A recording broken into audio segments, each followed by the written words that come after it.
Здравствуйте, дорогие друзья!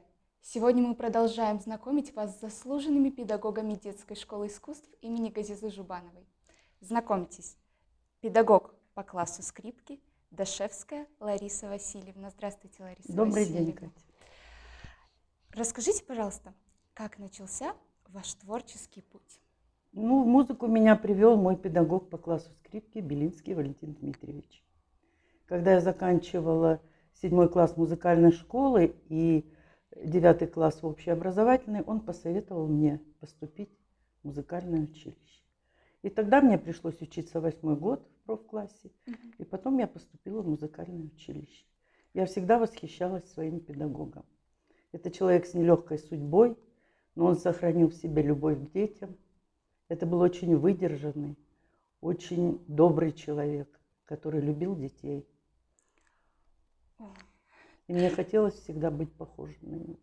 Мне кажется, что именно он, да, привел вас в Да, да, педагогику и привел да, любовь работать с детьми. да. Да? А мне кажется, такой вопрос будет интересен всем вашим ученикам. Есть ли у вас любимые ученики?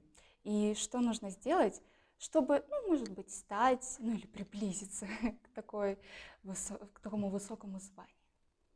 Знаете, за годы учебы и работы с детьми они все становятся родными. А родного ребенка любишь независимо от того, насколько он успешен или нет. Так что у меня, пожалуй, нет любимчиков в узком смысле этого слова. Мне все мои ученики дороги, я со всеми поддерживаю контакт, с теми, кто уже закончил давно, потому что в профессии я уже 50 лет. Тогда давайте мы перенесемся, пожалуй, в то время и вспомните себя, когда вы только пришли преподавать в школу. Что бы вы дали, какой бы совет вы дали себе, как вот начинающему педагогу? Самый главный совет себе – это не воспринимать негатив близко к сердцу. Музыкант, он как натянутая струна. Он очень тонко чувствует все, что происходит вокруг. Я, когда начинала работать, я очень переживала. За каждый, можно сказать, пустяк. Вот, наверное, это главный совет себе. Расскажите, пожалуйста, что бы вы могли посоветовать современным начинающим педагогам? Неважно, в музыке они или будут, в любом случае они работают с детьми. Какой бы совет вы могли им дать? Самое главное – любить детей. Если человек пришел в профессию, он просто обязан это делать.